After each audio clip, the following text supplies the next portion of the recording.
हमारे चैनल को सब्सक्राइब करें और बेल आइकन दबाएं। जो देश के लिए हमेशा साथ में लड़े, आज दुश्मन बन क्यों आमने सामने खड़े। रुक जाओ! चला गोली अभिजीत! दया! उनकी कहानी अभी बाकी है, जिनका बस नाम ही काफी है। CID वापस आ रहा है सोनी एंटरटेनमेंट टेलीविजन पर। किसी को कुछ भी पता नहीं चलेगा। पता लग गया ना तो बहुत बड़ी मुसीबत फंस जाएंगे हम लोग। यार मैं हूं ना यार। देख लो। Good morning ma'am. Good morning. Rohit, अगर डैडी ने देख लिया ना, हम रोज जॉगिंग के बहाने यहाँ मिलते हैं, तो तुम्हें तो शहर छोड़ के भागना पड़ेगा। नहीं देखो, तुम भागने की बात मत करो।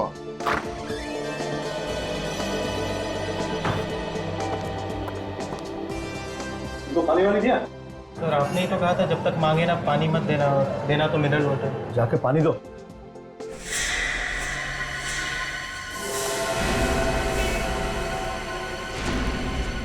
कौन है?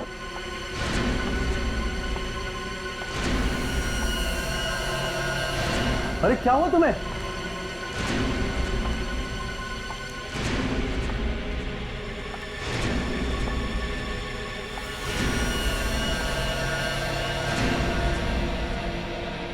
तुम कुछ कहना चाहती हो? खून! भाई भाई रोको उसे! तुम कुछ कहना चाहते हो? अरे क्या हो जल्दी को? भाई कोई फोन करो CID को। मैं कहती। Hello hello CID।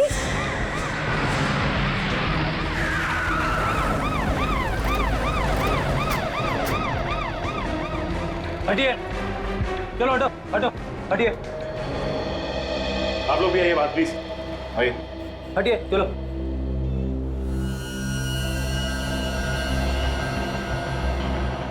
बॉस, ये लड़की जिंदा है, हॉस्पिटल लेके जाना पड़ेगा। विवेक, स्ट्रेचर मंगवा। Yes sir.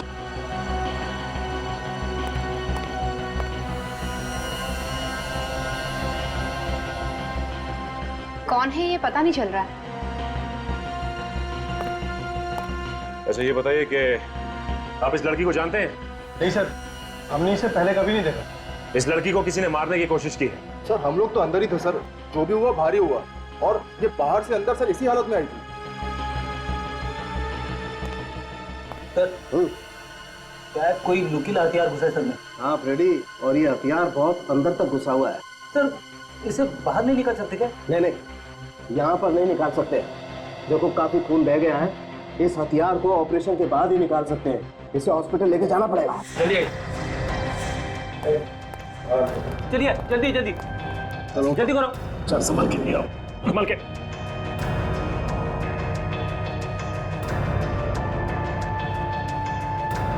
चलो ले जाओ, चलो जल्दी। लेके जाओ तुरंत। अरे चलो सचिन, मैं हॉस्पिटल लेके जाता हूँ। चलो।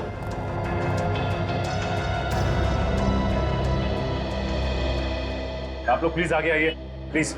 अच्छा ये बताइए कि ये लड़की ये आप लोगों के सामने आई थी ना? Yes sir. तो आप लोगों को पता कैसे नहीं कुछ? अरे कम से कम ये तो बताइए, कोई था उस लड़की के साथ? नहीं सर, आई तो अकेले ही थी, पर कुछ कहने की कोशिश कर रही थी, लेकिन समझ नहीं आ रहा था क्या कहना चाहती है। सर ऐसा लग रहा था जैसे वो हमला करने वाले के बारे में कुछ बताना चाहती है। इसका मतलब हमला कहीं आसपास ही हुआ है। और अगर हमला यहीं कहीं हुआ है तो जरूर किसी न किसी ने तो देखा ही होगा। अच्छी बात है अगर किसी ने देखा है तो।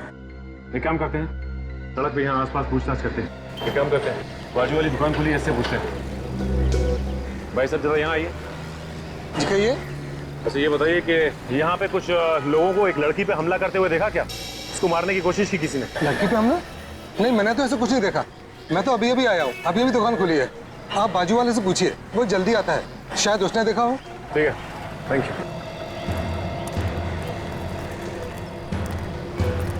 सुनिए, बोलिए क्या चाहिए? एक छोटी सी जानकारी चाहिए।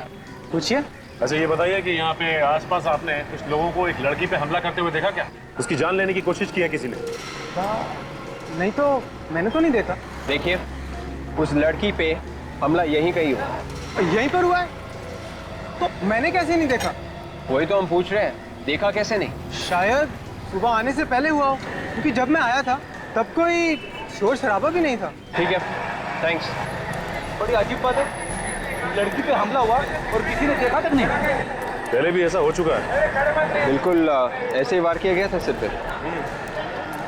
उसमें भी मरने वाले के सिर पे नोकीली चीज से पीछे ही वार किया गया था। एक काम करता हूँ, मैं इस केस के बारे में एसीपी सर को इन्फॉर्म कर देता हूँ।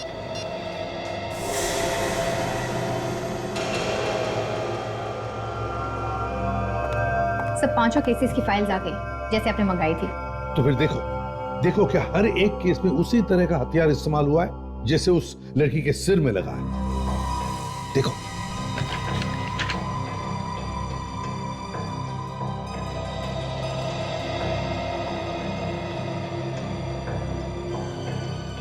हाँ सर, हथियार तो एकदम वैसा ही है जैसे बाकी के केस रिपोर्ट में दिखाया गया है।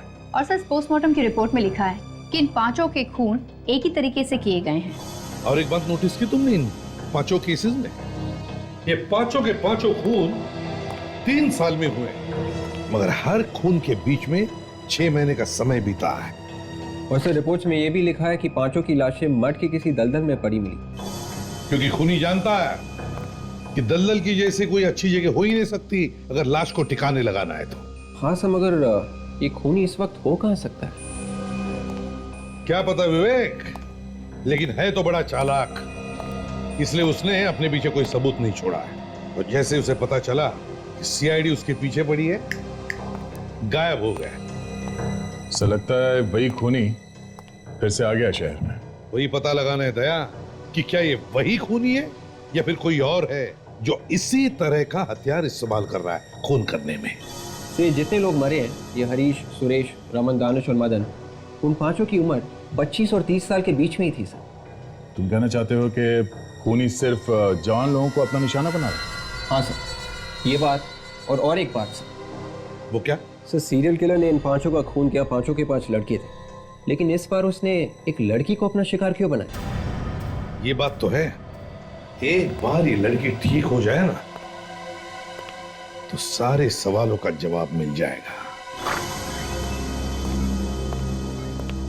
अब कैसी हालत है इस लड़की की डॉक्टर साहब? अभी तक तो वैसी ही है विजय। डॉक्टर साहब अभी तक ये हथियार निकाला ना इसके सिर में से? नहीं, ऐसे तो ये लड़की मर जाएगी।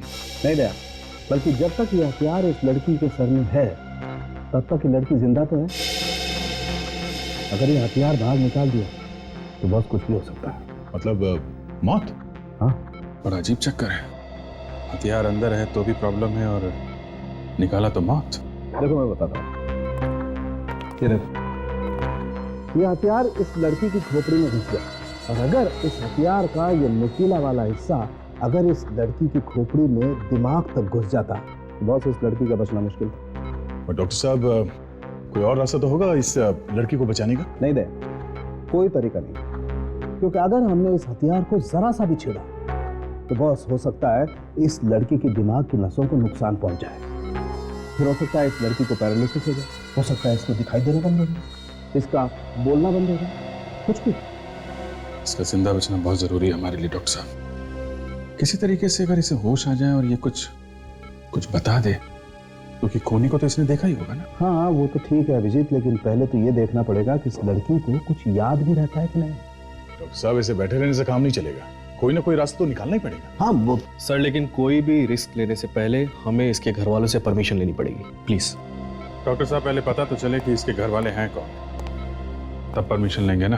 अभिजीत चिंता मत करो, मैंने अखबारों में और न्यूज चैनल्स में खबर दे दी है, शायद कोई आ जाए।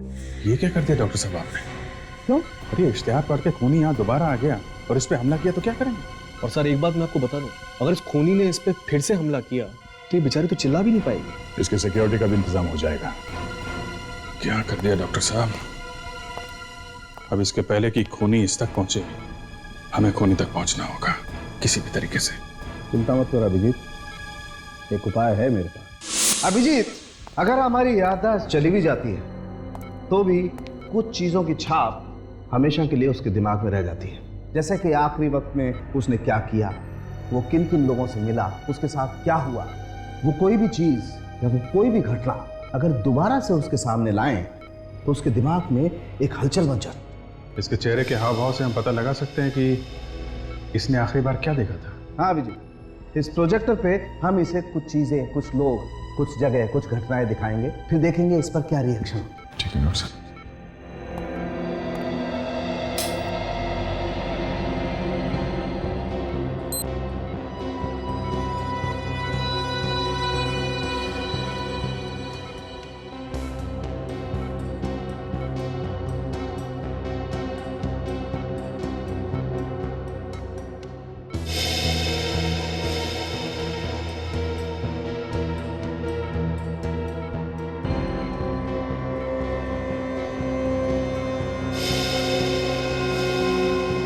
डॉक्टर साहब इसे कुछ क्रिमिनल्स की फोटो दिखाते हैं, खूनी की।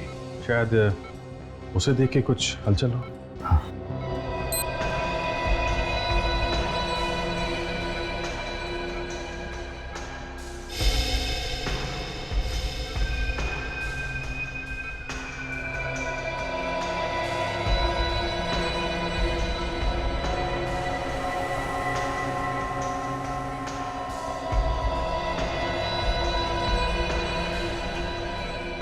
डॉक्टर साहब कुछ चेहरे पे हलचल है, एक्सप्रेशन चेंज हुए इसके। वो पिछली वाली फोटो फिर से लगाइए।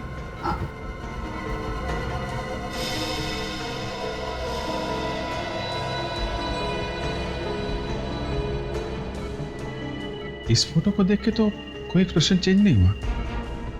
सर अब अगला इमेज फिर से दिखाइए।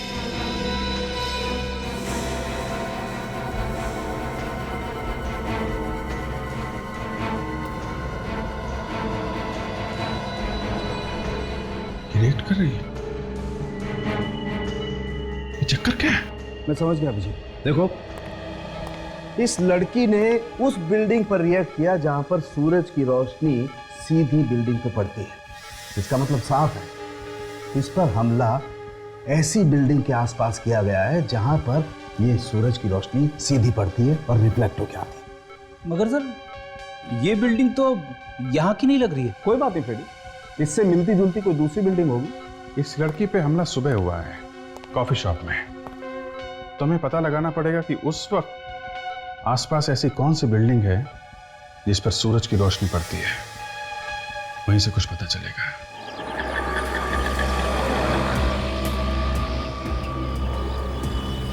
सर लगता है इन बिल्डिंग में से ही कोई बिल्डिंग होगी सर।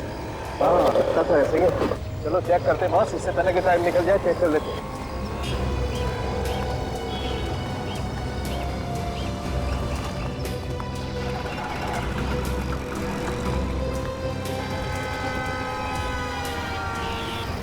यही बिल्डिंग है, ये देखो सन डायरेक्ट इस बिल्डिंग पर पड़ रहा है।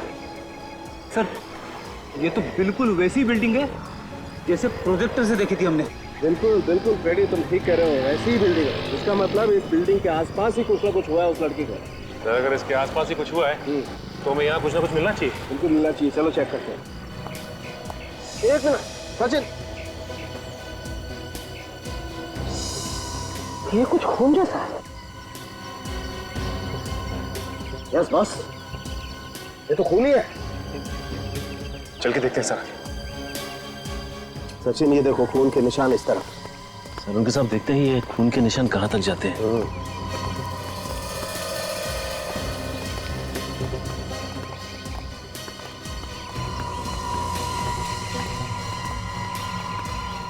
अरे सामने तो गाड़ी खड़ी है। हाँ यार, ये खून के निशान गाड़ी तक जा रहे हैं। इसका मतलब गाड़ी में जरूर कुछ ना कुछ है। देखो कहाँ कहाँ पर है निशान। गाड़ी के आगे तो खून नहीं है, खून यहीं तक है सर। मतलब ये निशान डिक्की में से निकल रहे हैं। इसका मतलब इस डिक्की के में कुछ, अरे यार डिक्की का लॉक तो खुला हुआ है। ओह माय गॉड, लाश जरा निकालो।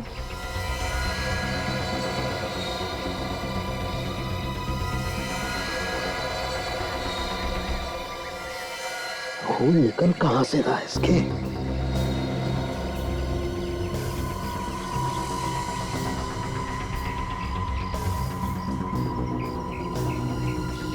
ये देखो बॉस, यहाँ सर पर है ये चोट का निशान, और ये भी उसी हथियार से मारा गया है जिस हथियार से वो लड़की मारी गई है।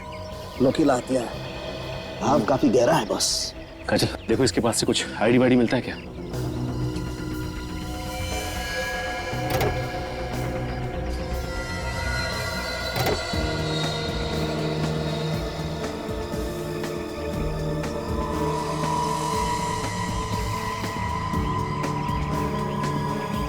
क्या कुछ नहीं, कुछ भी नहीं मिला। सर, कार की पिछली सीट पे खून लगा है। यस, और आगे की सीट पे भी बहुत सारा खून है। एक मिनट, जरा सैंपल ले लेते हैं।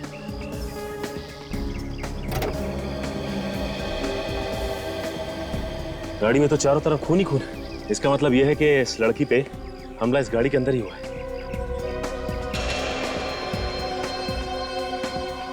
देखो विवेक, कुछ और मिलता है क्या?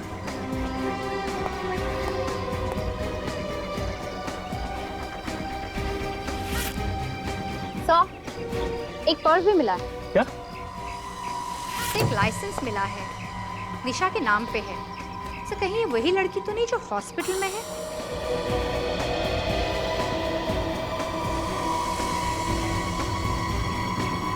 इसमें पेट्रोल पंप का रसीद है। कल शाम को इस गाड़ी में पेट्रोल भराया गया था क्रेडिट कार्ड से। एक बात तो साफ हो गई, जिस लड़की के सिर में नुकीला हथियार घुसा है, ये कार उसी की है और उसी का नाम निशा है। सचिन, मैं इस लाश को लैब लेके जाता हूँ। हाँ सर। फ्रेडी, काजल, तुम इस सोमगम पेट्रोल पंप पे जाके देखो, कुछ मिलता है क्या?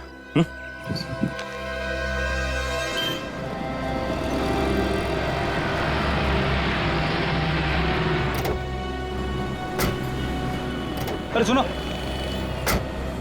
ये लड़की यहाँ पे आई थी क्या पेट्रोल भरवाने? आप लोग सर? हम लोग सीआईडी से। अच्छा, हाँ सर आई थी, कल शाम को आई थी। तुम जानते हो इसे? हाँ सर जानते हैं, ये तो हमारी निशा मैम है, हमारी रेगुलर कस्टमर हैं। और कल तो हमारे मंगत साहब से इनका झगड़ा भी हो गया था। ये मंगत कौन है? हमारे मैनेजर साहब। मैनेजर के साथ झगड़ा हुआ? किस बात पे?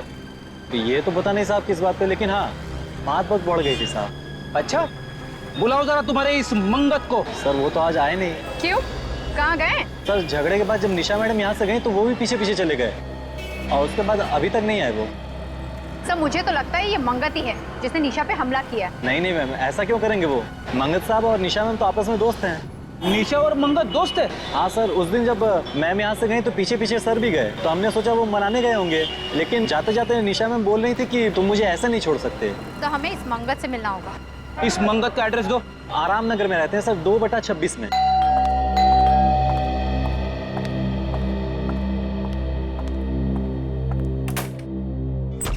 जी कहिए। मंगत कहाँ है? आप ऐसे घर में कैसे घुस गए? आप लोग हैं कौन? हम लोग सीआईडी से। सीआईडी मेरे घर में? जी हाँ, सीआईडी आपके घर में। ये बताइए कि आप हैं कौन? मैं नीरू, मंगत की पत्नी। आपके पति मंगत ने निशा का खून करने की कोशिश की है। What? खून? जी हाँ। कौन निशा? मेरे पति ऐसा नहीं कर सकते। मगर उन्होंने ऐसा किया है। वो लड़की निशा हॉस्पिटल में जिंदगी और मौत के बीच में झूल रही है। ये बताइए कि आपका पति मंगत है कहाँ इस वक्त? जी मुझे नहीं मालूम, वो पता नहीं अचानक से कहाँ चले गए। पता नहीं कहाँ चले गए? मतलब? अचानक से गायब हो गए। कब से गायब है? परसों रात से। परसों रात से? वो परसों रात से गायब है और आपने उन्हें ढूंढने की कोशिश नहीं की? पुलिस में कोई कंप्लेन नहीं लिखवाई आपने?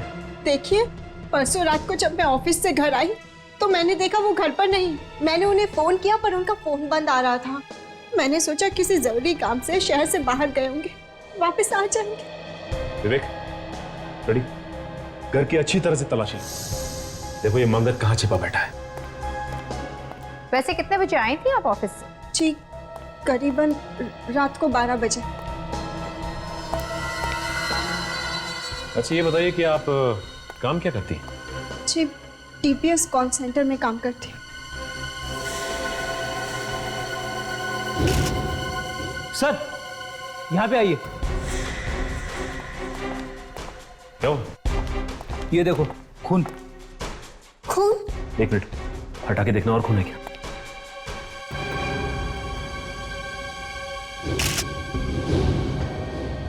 माय गॉड, इतना सारा खून। मैडम आप ये बताइए कि ये खून आया कहाँ से इतना सारा?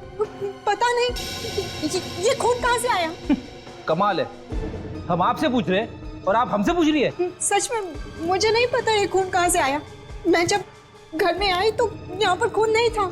सर मुझे तो लगता है कि मंगत ने निशा पे यहीं पे हमला किया होगा। हाँ काजल, लगता तो ऐसा ही है। जल्दबाजी में उसे खून साफ करने का मौका नहीं मिला होगा, इसलिए उसने इसे कारपेट से ढक दिया। विवेक, ये खून का सैंपल उठा ले। और नीरू जी ये बताइए कि आपके पास अपने पति मंगत की फोटो तो होगी ना? है। अब उसकी फोटो लेके आइए, हम खुद पता लगा लेंगे कि ये मंगत कहाँ छिपा बैठा है। जी लाती हूँ।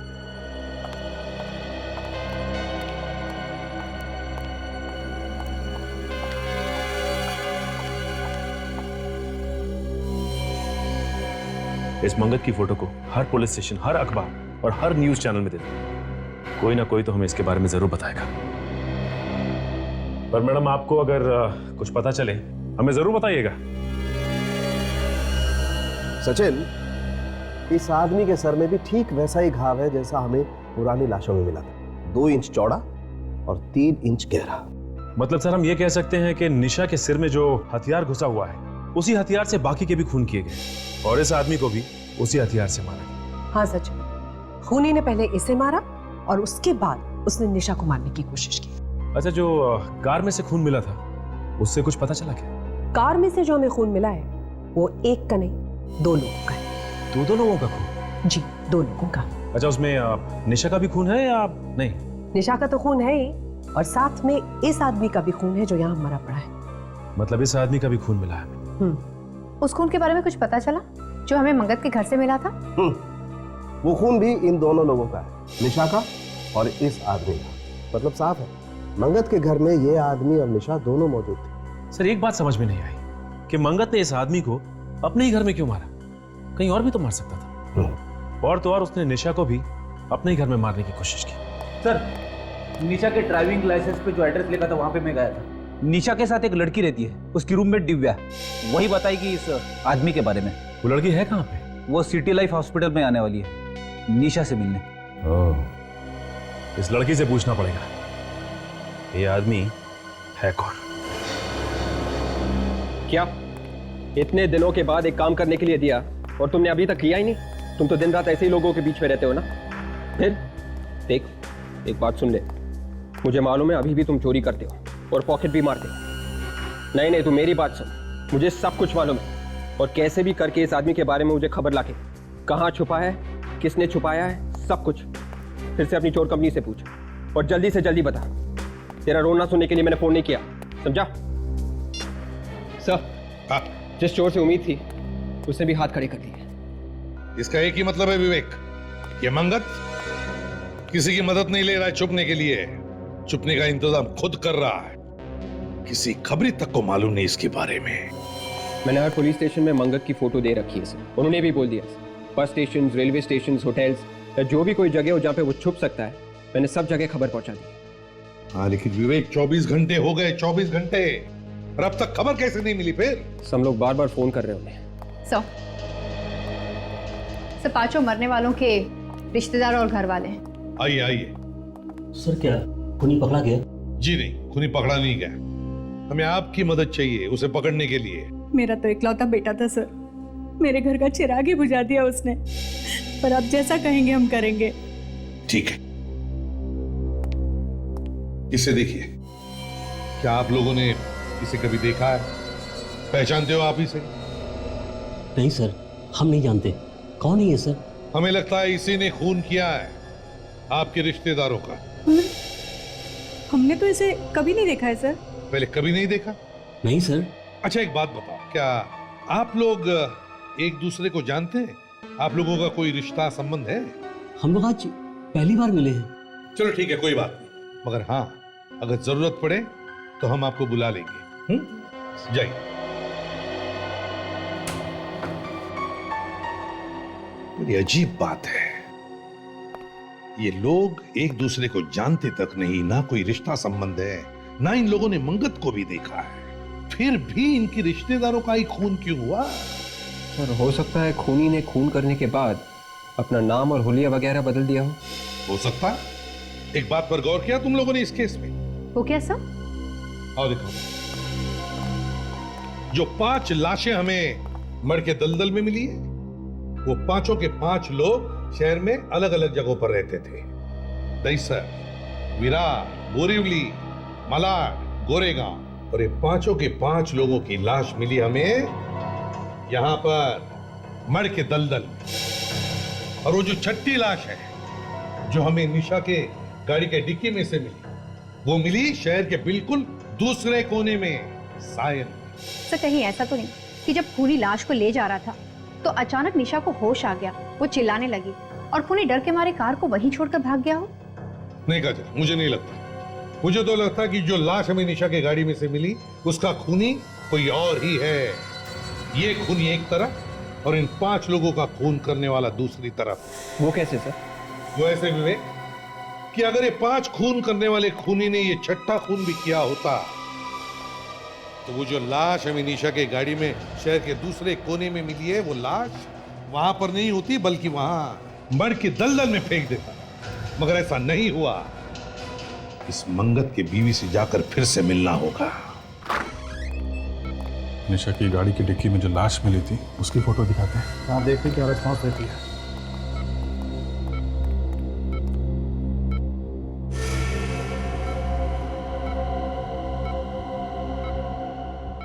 चेहरे पे खुशी आ गई है, लगता है जानती है इसे। शायद इसका कोई परिवार वाला ही होगा या और कोई करीबी। सर, ये दिव्या है, निशा के साथ रहती थी। ओह माय गॉड, निशा! एक मिनट, प्लीज डोंट टच। इसकी ये हालत किसने की है? जिसने भी की है बहुत जल्दी पकड़ा जाएगा। आप ये फोटो देखिए। इस आदमी को जानती हैं आप? नहीं सर, मैंने इसे कभी नहीं देखा। याद करने की कोशिश करो दिव्या, शायद तुमने इस आदमी को निशा के साथ देखा होगा या घर के आसपास कहीं घूमते हुए देखा हो। नहीं सर, मैं तो इसे पहली बार देख रही हूँ। इस आदमी की लाश हमें निशा की कार की डिक्की में मिली है। कार की डिक्की में लाश? जी, ये आदमी कहीं निशा का बॉयफ्रेंड तो नहीं था ना? बॉयफ्रेंड हो सकता है सर, लेकिन मैं इसके बारे में आप लोगों को कुछ नहीं बता सकती। क्यों? आप तो इसके साथ रहती हैं, आपको तो काफी कुछ मालूम होना चाहिए। नहीं सर, बॉयफ्रेंड के बारे में निशा ने कभी कोई बात नहीं की, ना मुझसे ना मेरे सामने। इसके बारे में कुछ भी बताना बहुत ही मुश्किल होगा। ठीक है, अभी आप जा सकती हैं, जरूरत पड़ेगी तो आपको दोबारा बुलाएंगे। जी सर। Thank you.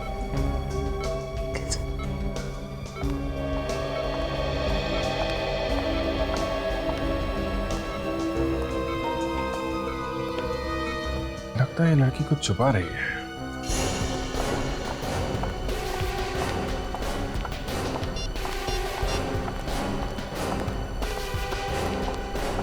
इसका तो मोबाइल स्विच ऑफ आ रहा है। और ये क्या है? घर पे भी ताला लगा हुआ। ये नीरू गई कहाँ? मोबाइल भी ऑफ आ रहा है। मंगत के गायब होने के पीछे कहीं इस नीरू का हाथ तो नहीं है? पहले अपने पति को ले जाके कहीं पे छुपा दिया और फिर खुद उसके पास पहुंची। हो सकता है विवेक, लेकिन इस वक्त कुछ भी कहना जल्दबाजी होगी। अरे भाई साहब, इधर आइए। इधर आप नीरू जी के पड़ोसी हैं ना? हाँ जी। ये बताइए कि ये नीरू गई कहाँ है? ताला लगाए घर पे? ये तो उसी वक्त यहाँ से निकल गई थी जब आप लोग यहाँ आए थे। क्या उसी वक्त से गायब है? हाँ, उसी वक्त निकल गई थी और तब से अब तक वापस नहीं आई। अभी कैसे पता चलेगा कि ये दोनों गए कहाँ? अच्छा, ये मंगत सोमगम पेट्रोल पंप का मैनेजर है ना? हाँ, वहीं से कुछ ना कुछ पता चलेगा।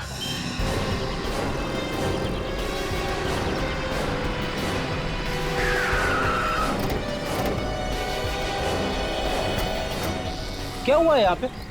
इतने सारे लोग काम धंधा छोड़ के कैबिन के बाहर क्यों खड़े हैं भीड़ लगा के? सर मुझे लगता है कोई गड़बड़ हो गई है। क्या भीड़ लगा रखी है? चलो हटो, हटिए हटिए। क्या हुआ है? तो किसी ने कंप्यूटर की हार्ड डिस्क चोरी कर ली सर। क्या? इतने सारे लोगों के सामने कंप्यूटर की हार्ड डिस्क चुरा ली, वो भी दिन दहाड़े? चारों तरफ लोग ही लोग हैं। ये क्या है? कमरे का सारा सामान भी बिखरा पड़ा है। किसने किया है? पता नहीं सर। पता नहीं मतलब? आप लोग थे ना यहाँ पर? मैम हम लोग तो उस तरफ काम कर रहे थे और कमरे में कोई भी नहीं था। एकाएक मैं यहाँ आता हूँ तो देखता हूँ कि कंप्यूटर की हार्ड डिस्क गायब है और सारा सामान बिखरा पड़ा है। किसी को देखा यहाँ से भागते हुए? नहीं मैम, भागते तो किसी को नहीं देखा। नहीं नहीं नहीं, तुम झूठ बोल रहे हो। सर मैं झूठ क्यों बोलूंगा सर, मैं तो पहले ही से डरा हुआ हूँ। हार्ड डिस्क चोरी हो गई, उसमें सारे रिकॉर्ड थे। अब मालिक अलग से तंग करेगा। एम्प्लॉइज का सारा रिकॉर्ड्स भी था उसमें? हाँ सर। अच्छा, मंगत के बारे में तुम और क्या जानते हो? मैम मुझे और कुछ भी नहीं मालूम, जो भी मालूम था सब बता चुका हूँ। ये मंगत कितने दिनों से काम कर रहा था यहाँ पे? यही कोई 2 महीने। मंगत के परिवार वाले या उसके रिश्तेदारों के बारे में कुछ जानते हो? मैम उनके रिश्तेदारों से हमें क्या लेना देना। इससे पहले कहाँ पे काम करता था वो? ये भी नहीं मालूम। तब मुझे तो लगता है कि हार्ड डिस्क नीरू ने ही चुराया है। चुरा के जाएगी कहाँ? सीआईडी उसे पकड़ ही लेगी। इसकी बीवी गायब है। पेट्रोल पंप पे जहां पे नौकरी करता था वहां से इसके रिकॉर्ड्स गायब हैं। अब इसे ढूंढे तो ढूंढे कैसे? से फोटो जहाँ खींची गई है वहीं से कोई जानकारी मिल सकती है। हाँ, मगर ये तस्वीर कहाँ खींची गई है ये पता चलेगा कैसे? हाँ विवेक, पता चल सकता है, पता चल सकता है। इधर आओ। यस। देखो फोटो में पीछे की तरफ कुछ दिख रहा है, स्कैन करके देखो। यस।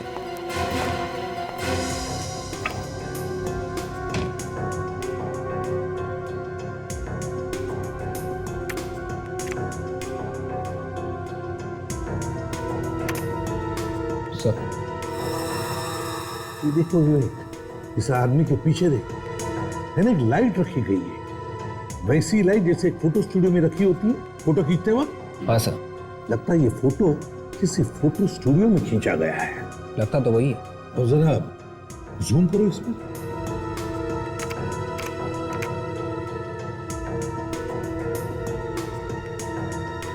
ये देखो, इस तरफ देखो फोटो में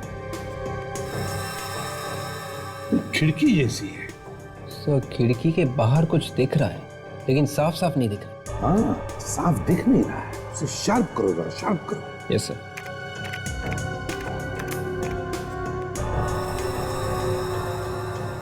हाँ हाँ,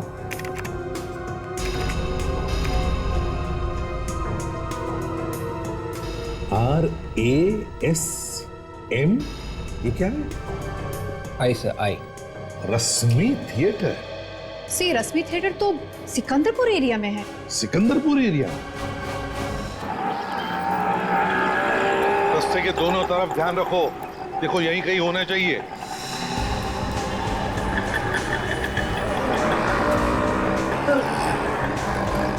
यहाँ तो रश्मि थिएटर दिख रहा है सर, इसका मतलब इसके अपोजिट फोटो स्टूडियो होना चाहिए। कहीं वो तो नहीं है सर? अरे वाह फ्रेडी, तुम्हारी आंखें तो बिल्कुल ठीक ठाक हो गई। अरे सर, मेरी आंखें कब खराब थी? चलो देखते हैं।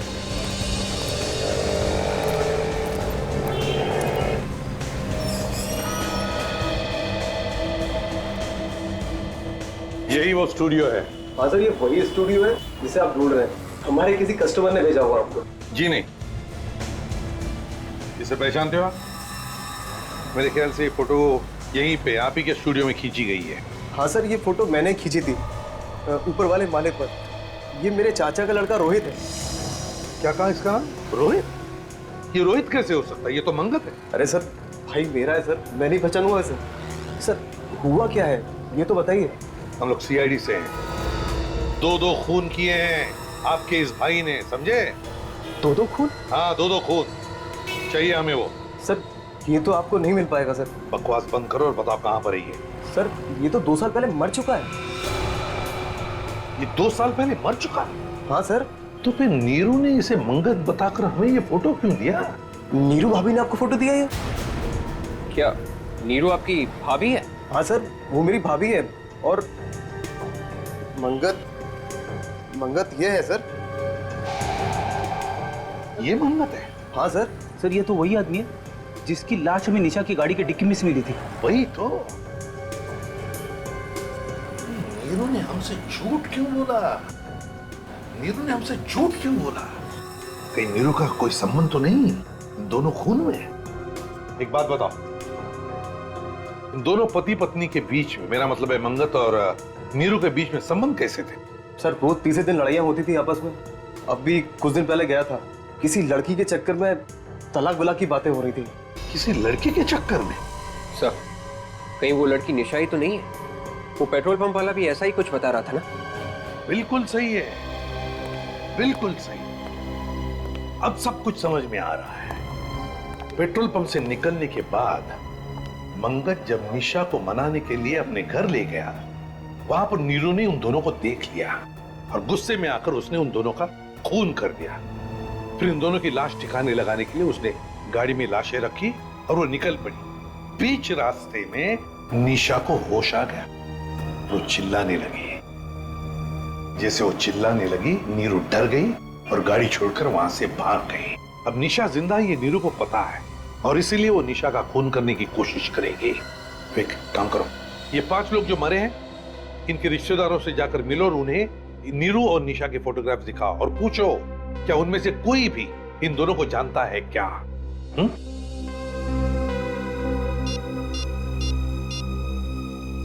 अभिजीत, जल्दी सिटी लाइफ हॉस्पिटल पहुंच जाओ, फ्रेडी भी वहीं पर आएगा।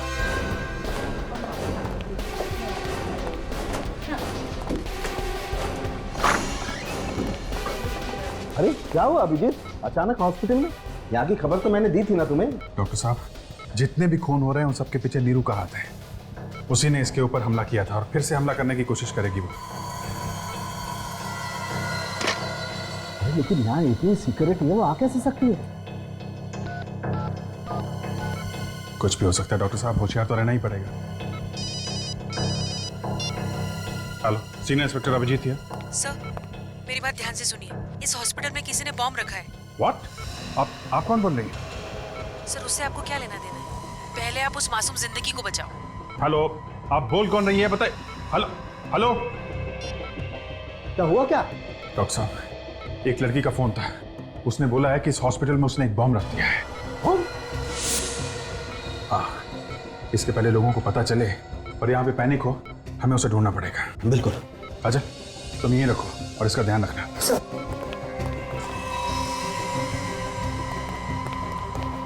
पूरा हॉस्पिटल अच्छी तरीके से चेक करना पड़ेगा।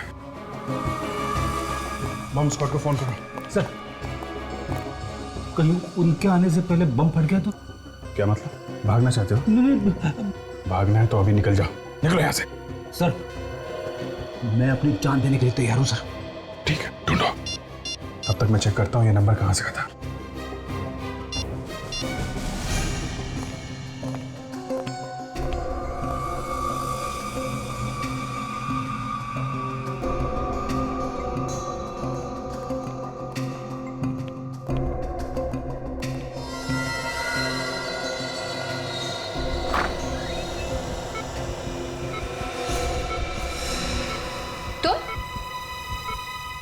तुम यहाँ क्या कर रही हो? हट जाओ मेरे रास्ते से। Hello hello, city hospital? City hospital? ये सिटी हॉस्पिटल का नंबर है? हाँ सर, क्या हुआ? नहीं, कुछ नहीं, मैं आपको बाद में फोन करता हूँ। मैंने कहा हट जाओ मेरे रास्ते।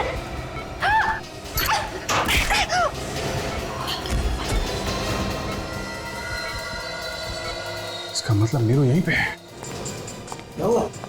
सर, वो बॉम्ब की बात नकली थी, नीरू यहीं पे है, इसकी जान को खतरा है। तुम्हारा खेल खत्म हो गया, जो तुम कर रही हो बहुत गलत कर रही हो। ये चाकू मुझे दो। मैंने कहा हट जाओ मेरे रास्ते से, जाओ यहाँ से। देखो, अगर इसने कुछ किया तो इसकी सजा कानून देगा। ये चाकू दो मुझे। नहीं दूंगी, कहा ना। चाकू दो।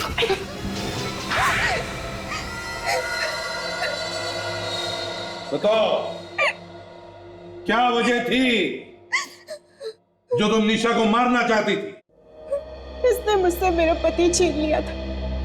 मैंने इसे बहुत बार समझाया कि उनका पीछा छोड़ दे, लेकिन ये नहीं मानी। तो तुमने इसे मारने की कोशिश की, मगर ये बच गई।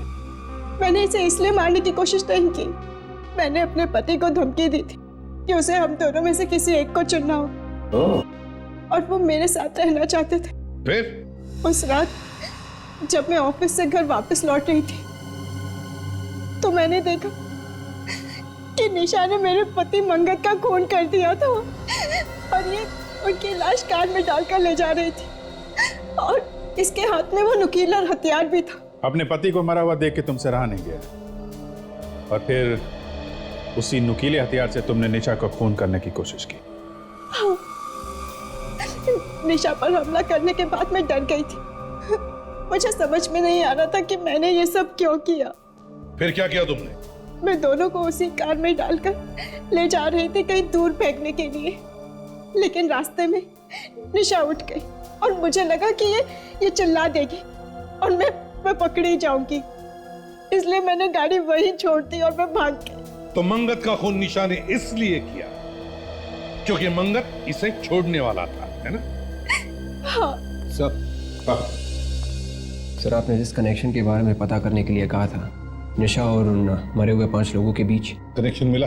हाँ सर, आपका शक बिल्कुल सही निकला सर। निशा को वो सब लोग जानते हैं सर। उनके परिवार वालों ने यह भी कहा है कि निशा को उन सब के साथ अफेयर चल रहा था और जैसे ही निशा ने उन सब के साथ संबंध तोड़ा, उसके कुछ ही दिनों बाद उन सब का खून हो गया।